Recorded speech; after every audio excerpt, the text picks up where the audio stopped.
यो माथिको भिडियो हेरे पछाडि नेपाली पुलिसले है सुधन गुरुङले केही गर्न सक्छ कि सक्दैनन् हेर्नुहोस् त।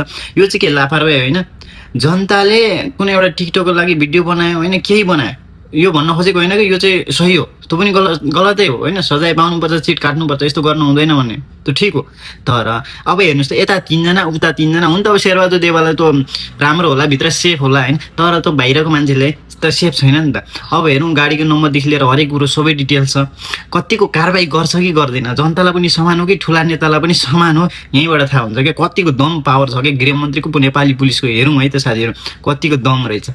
हुन त अब हर्क साम्याङले त्यत्रो हेलमेट नलाइ होइन, हेलमेटको फिट्टा नलाइ एक हातले कुदाएर चाहिँ लडेका भिडियोहरू निकाल्दा पनि अब नेपाली पुलिसले हामीले चिट काट्यौँ भन्दा पनि हुन त अब हर्क साम्याङले मानेको थिएनन्। अब म नगएको फेरि के भन्ने होइन, उसकै ठुलो कुरो थिएँ।